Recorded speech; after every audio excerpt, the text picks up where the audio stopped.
Okay, so I'll kind of just describe again my transition from right wing and back to left wing. From 20, like my whole life, I was a communist, anti-white person. Saw myself as Jewish and wanted to mix white people. Then 2014, I became right-wing nationalist, pro-white. Then 2016, went back to being 2015 went to back to being communist. Then 2016 went to back to being right-wing nationalist. And then my grandpa kind of confused me, and I became left-wing communist, anti-white again. I'll get to that.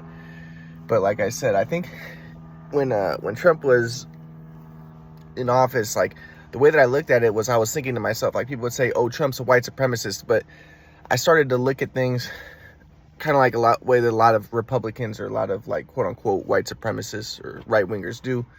And the way I did that was I tell myself like, no, actually Trump is not white supremacist. Like Trump is actually doing what's best for black people. But, now I think that it is true. Like the Democrats like the left wingers tend to be anti-white and they want to mix white people. And, it's basically essentially just like an anti-white hating white people thing, and like bring as much immigration as possible, allow promiscuity, because that's the way that I was when I was leftist communist. Like I was anti-white. I wanted promiscuity of women because I thought that the white supremacists were the ones who wanted them, women not to be promiscuous and all that stuff, right? But, later my grandpa would teach me, no, it's not that. It's, it's existentially invalid to be promiscuous. It doesn't lead to happiness and stuff, right? But again, I would be like, well, my grandpa's just a white supremacist, right-wing religious person, right? I always saw religion as white supremacist. But, to make things more complicated, like, and this is kind of stuff, the kind of stuff that would confuse me and make me wonder if, like, is my grandpa leftist? Is like, I asked my grandpa, I was like, what do you think about abortion? And my grandpa's like, yeah, promiscuity is not beneficial. It's existentially invalid. It doesn't lead to happiness, right? But then at the same time, he was like, there's always concessions. So my grandpa was like, if you're in a society where there's a lot of promiscuous women and they're having a lot of babies, that they don't want, and they're having abortions that are, that are leading to death, which apparently happened in America, where like a lot of women when abortion was illegal, they would kill themselves because they would have illegal abortions with like clothes hangers or whatever. My grandpa said there always has to be concessions, and in those cases, the concessions would be making laws where it's permissible. Doesn't mean that it's necessarily, it's kind of like what Paul said, like, everything's permissible, but not everything's beneficial. So my grandpa would say, like, so sometimes concessions need to be made. But for the most part, my grandpa said, though, abortion is illegal. Is existentially invalid. It doesn't lead to happiness. Promiscuity is existentially invalid. So, but when my grandpa would talk like that, I would be like, is he a leftist or a right wing? Because, he would say, sometimes concessions need to be made, but but I think this is what he's talking about. In the flow, you would be able to discern, like you'd be able to see your environment and you'd be able to discern the truth in the situation, what is most optimal in the present environment. But regardless, I thought, my grandpa was white supremacist because, he was kind of against abortion. And my grandpa said something like, if you have oneness consciousness, then you don't even want an insect to be killed, right? And, let alone a fetus, right? So I was like, okay, so my grandpa's a white supremacist, right-winger, religious guy, yeah. So when I was a communist, I didn't like my grandpa. I thought he was just a right-winger, religious, white supremacist. But, but then, when I became a right-winger, I would look at things kind of like Hitler did. Like, I thought, like, race mixing was not beneficial because, it led to environments where, like, white people don't like each other and the race, the black people don't like the white people, and the black guys will have sex with white women and have babies out of wedlock, and they don't and they don't take care of the babies because they don't really care because they're not their genetic lineage. And like I thought that race mixing was just an evil. Like I saw things kind of like the way the Nazis did, right? I thought it wasn't beneficial. But when I was a leftist communist, I saw myself as Jewish and I saw white people as bad, and I wanted race mixing to defeat the white people, right? So, but then I think this is kind of what happened was, like, when Trump was in office, like, I really liked him because I was thinking, like, he's not, he's actually, they say that he's racist and he's, a white supremacist, but I was like, actually, he's doing what's best for black people.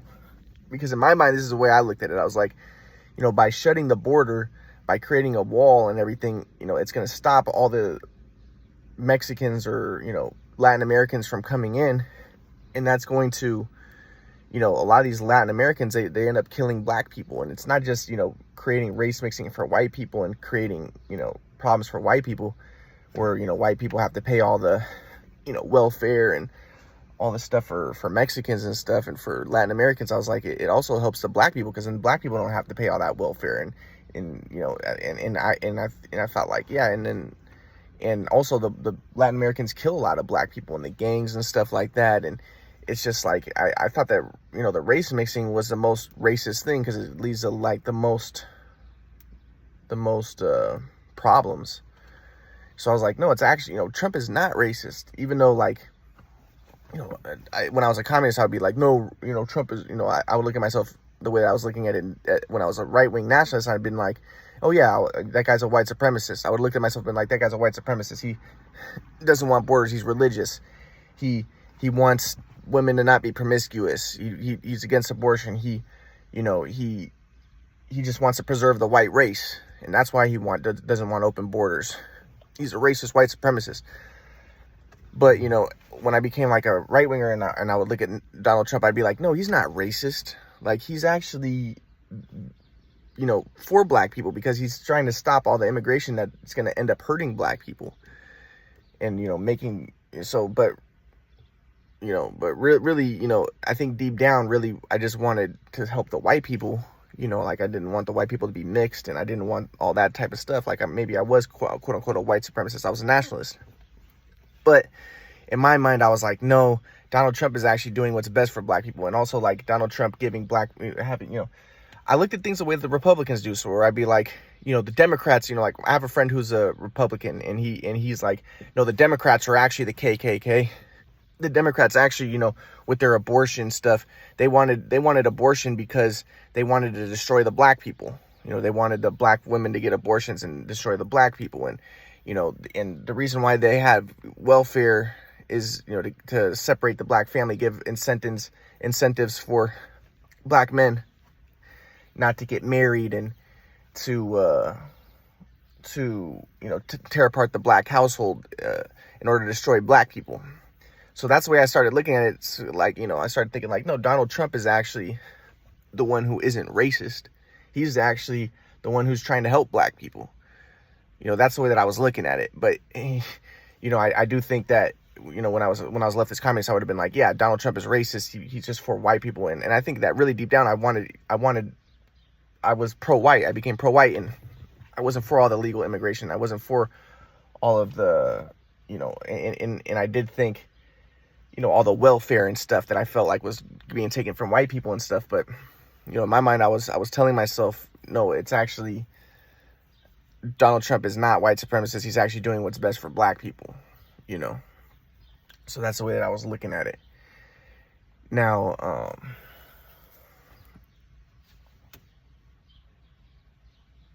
when I asked my grandpa about this, my grandpa was kind of like, well, I mean, it depends on software. Like, every answer he would give would be like, oh, software.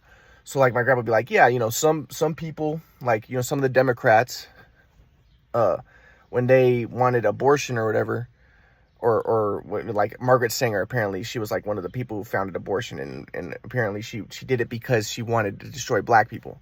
I was against abortion when I became a right-winger, right-winger, quote-unquote white supremacist, because I thought that abortion was, promiscuity for white women was not good, and it was destroying the white race, and also the abortions would destroying the white race. But what the Republicans say is, no, that was designed to destroy the black people. So when I was so I asked my grandpa, like, what does he think about that? My grandpa was like, yeah, there might have been some people who expressed dualistic software, predator-prey software toward black people, and they wanted to destroy black people, so they wanted abortion. I mean, but that's it. My grandpa would be like, it's all about the software.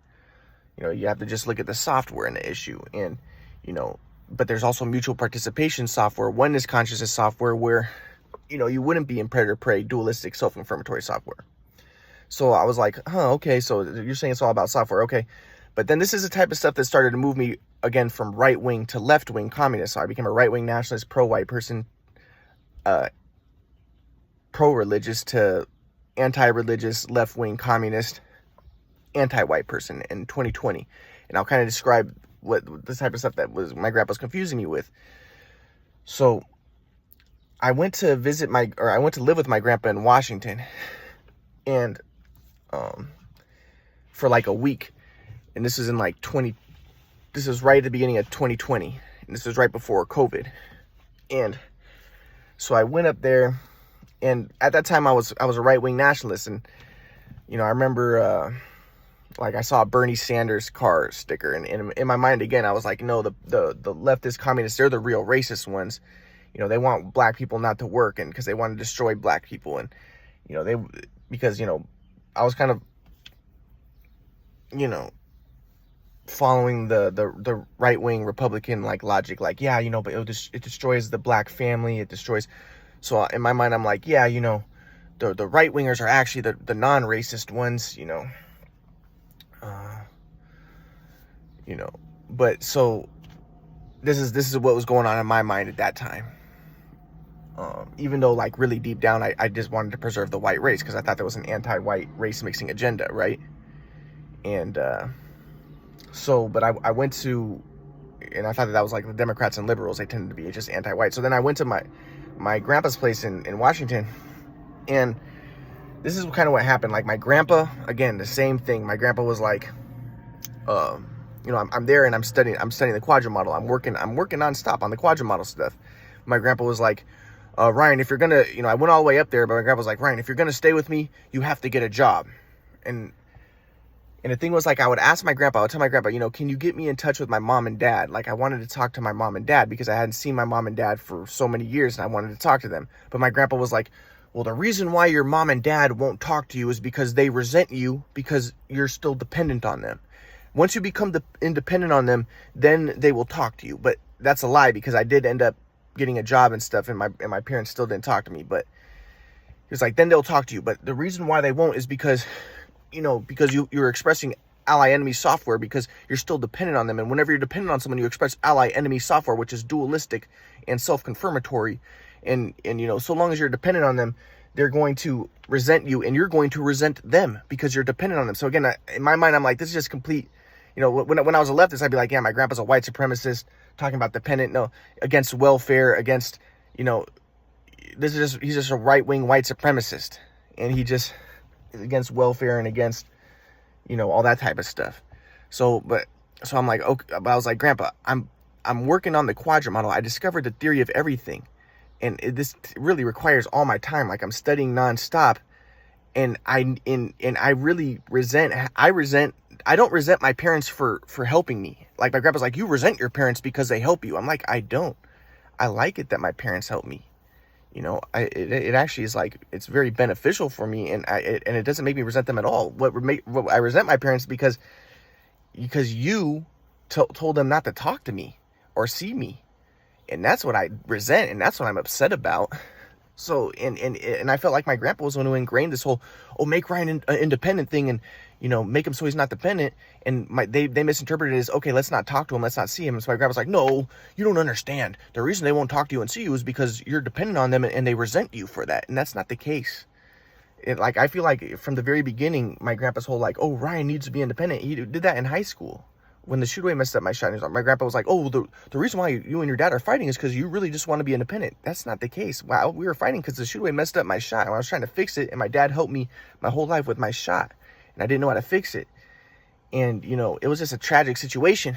But my grandpa came in, and he's like a hammer. They have that, like, metaphor of, like, a hammer that sees everything as a nail. And his whole thing is, like, you got to be independent. You got to work hard, and you got to go all out and work hard. And like I always said, I always thought when I was a communist leftist, I thought it was because he was like a right-wing white supremacist, like make everybody independent. And like to elaborate on that, like I would read books where they would talk about like how that's actually unhealthy, and having like some sort of dependence in like communal, like just being completely independent is unhealthy. But my parents interpreted it as that. And they're like, yeah, make Ryan independent. Let's just completely neglect him and throw him to the side, and let's not have anything to do with him. So but that's what my grandpa was started going on about when I went up to Washington. And but so I was living with him for a little bit, and I was just like, like, damn it, my grandpa's doing that whole make Ryan independent thing. And he was like, you have to get a job if you're gonna be staying with me. And I was like, and so I was telling my grandpa, I was like, Grandpa, I resent that you trying to make me independent, and I wanted to be like, I'm not like the black people, or I'm not like, people of color who are quote unquote independent and like taking advantage of welfare and all that stuff. Like, I'm not. I discovered the theory of everything, and I'm working hard. I work hard every day, and I'm getting this stuff big. And I was like, if what would be the most beneficial, Grandpa, is if you and mom and dad would talk to me, or especially mom and dad, if they would talk to me and see me, and you guys could support me. And I discovered the theory of everything. You guys can support me, and rather than look down upon me, maybe celebrate that I discovered the theory of everything, and help me out and help me get this stuff big. But my grandpa was like, there's no evidence you discovered the theory of everything. Like I said, my grandpa would be like, I know the theory of everything. Everything is energy. And I asked my grandpa, like, what do you think about Plato and that this world is a reflection of the world of forms? My grandpa would be like, that doesn't make sense to me. I don't understand that. And my grandpa would say he doesn't understand mathematics. He doesn't understand all that stuff. To him, my grandpa was like, what I understand is that everything is energy. But I would be like, Grandpa, that's not the theory of everything. That's a conjecture, and it's not even necessarily true. It's just a new age mumbo jumbo. I'm like, what are you talking about? Everything is energy. That doesn't even necessarily make sense. And it's debatable. Is everything energy? What are you talking about? Everything is energy. It's not that big of a deal for you to say that. But my grandpa, and it's ironic because my grandpa was like, you're arrogant. You think you discovered a theory of everything. And he would laugh like, ha ha. If you're in the flow, you don't believe anything. You don't think you discovered any, like, you're just in complete pure awareness, and you're just like not attached to anything, and you're attached to the quadrant model. But my grandpa ironically would be like, well, I believe everything's energy. But I'd be like, well, isn't that a belief, Grandpa? And he'd be like, I don't believe it. It's just my framework of understanding, but I'm not attached to anything. So, but it's like so ironic. I feel like my grandpa was just like very hypocritical. So my grandpa's like, there's no evidence that you discovered a theory of everything. My grandpa, and he said, if you discovered the theory of everything, then wouldn't people be talking about it? It would be on the news. People would be talking about it. You've been working on it for 10 years or whatever, and still nobody's talking about it. You didn't discover the theory of everything. My grandpa didn't believe the quadrant model at that time. This is 2020. So I was like, but again, my grandpa didn't know how to use computers, so he couldn't look through my stuff. Like, he was using Facebook, but he couldn't go on to like look through my stuff. So I was like, Grandpa, can I teach you how to go through my stuff? So like, the pages of my quadrant model stuff, so you can see that I discovered the theory of everything. My grandpa's like, I'm not interested. Because my grandpa, in my mind, like, he's the arrogant one. He's like, I already know the theory of everything. Everything is energy. So I was just like, it was just frustrating. So I basically, I was like, I wanted to be like, I'm not like the black people. I'm not like the Mexicans or whatever who are taking advantage of people and of the white people of welfare and stuff. Like, I'm doing this. The reason I'm not working right now is because I'm working hard on the quadrant model. Grandpa, can't you get it? And if you want me to be independent so much, first off, you guys would have not injured me, and you would have, first off, I could have been big with basketball if you guys would have just helped me get basketball videos of when I was younger and help me get back into basketball. And I would be doing rap music, and I would be doing a lot of stuff, and I would be independent, and I would be rich and all that stuff. And if I just would have had some support. But the thing is, like, you're all like, oh, make Ryan independent. But by doing that and getting my family to throw me to the side and everything, it made things so difficult for me, and it basically handicapped me, and it crippled me. So I was like, dude, you're not helping, Grandpa. You make things 1,000 times worse. And that's when I was a leftist communist. That's the way I would look at it with my grandpa. And I think that, like, when I was a leftist communist, I would look at it that way. And too, like, in that I would be like, yeah, it's not always the best people who are rich. It's a lot of times, like Nikola Tesla or these people who are like, who are the real geniuses, they get thrown to the side. And the people who aren't really the geniuses, they make all the money. So, and that's the way I looked at things when I was anti-white, and I wanted to like destroy the system, and when I was a Marxist communist. But at this time I was a right winger. So I'm like, Grandpa, I'm not like those left wingers who are taking advantage of the system, or who are, being dependent and all that stuff. Like, I just really discovered the theory of everything. What would be most beneficial is, I'm working on this nonstop. Can I get some support from mom and dad? Can I get some support from you? Can you guys help me get this big? Because I can do some big stuff with this. My grandpa's like, I don't believe it. You didn't discover the theory of everything. There's no evidence for it. There's no evidence. I'm like, dude, there's so much evidence for it. So this is what's going on when I was in Washington, and I'll get to though how my grandpa kind of moved me again from being a right winger, and I became a left winger communist again. So I'll talk about that in a minute.